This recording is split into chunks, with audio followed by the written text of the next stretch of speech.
Salvete omnes. If you'd like to support the channel along with these patrons, there's a link in the description box below.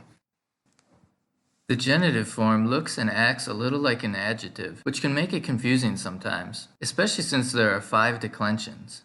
Let's start easy. Liber Maximī. This means the book of Maximus, or Maximus's book. The word that gets the apostrophe s is the one that gets declined in genitive form, because it is the possessor. The long I is the second declension ending. And what does the following mean? Maximus frāter Marīae est.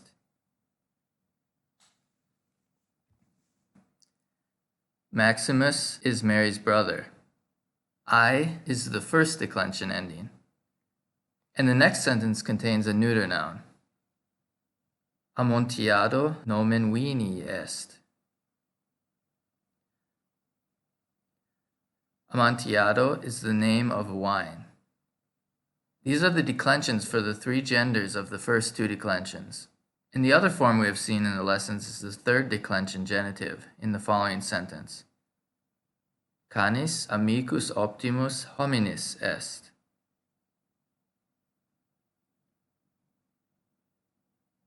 The dog is man's best friend. Some third declension nouns like Canis are deceptive because their nominative form matches their genitive form. The only way we know that the first 3 words do not mean dog's best friend is because hominis is not a nominative form. And then there are the plural forms and 2 declensions that we haven't had much contact with, but which I'll include in the following table. Thankfully, the genitive form is regular. We have amīcai, amīcarum, amīci, amīcorum, hominis, hominum, manus, manum, diei, dierum. And notice all the plural forms end in . Now let's look at some more complicated sentences. What can make the genitive form difficult is words like my and your and our, because these add an additional genitive form to the phrase when compounds like my brother's friend are said. Let's try a sentence with only first and second declension nouns. Say, Julius is my daughter's friend.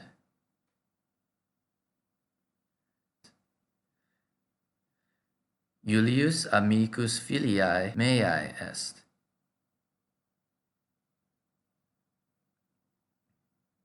With the genders and different declensions, it can be quite difficult to get all the endings correct, especially because they don't necessarily match, as in the following. Amici matris meae, amici mei sunt.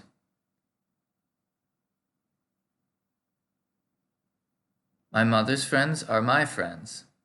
Did you understand this phrase? Nota bene, personal pronouns like my, your, and our are only used in genitive form when the noun they modify is in genitive form. Otherwise, we simply use meus, tuus, noster, vester, and their equivalent feminine forms, because they are technically possessive pronouns on their own. Here's a really complicated sentence. Uxor frāteris matris meae est matertera mea.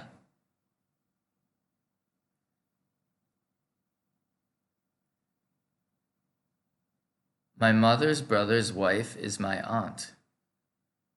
This has 3 genitive forms in a row. And as you can see in this sentence, the word order matters. But the placement of possessive pronouns is somewhat flexible, as we can see in the next sentence. Haec est domus mei patris. This is my father's house. Remember, domus is secretly a feminine noun, so it's haec and not hic. And since mei is in masculine form, we know that it's modifying patris and not the feminine domus. One thing that simplifies the possessive pronouns is that his, her, and its are all eius. For example, hic liber eius est. This is his or her book. Try to say now, his mother is writing a letter.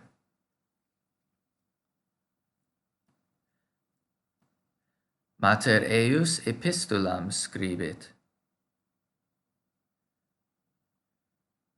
Now, the genitive can also be used when we're speaking of a substance or material. If the word for cup is poculum, try to say a cup of water. Poculum aquae. And it can also be used for what something is made of. For example, one of the 3 pigs lived in a casa stramenis, or house of straw.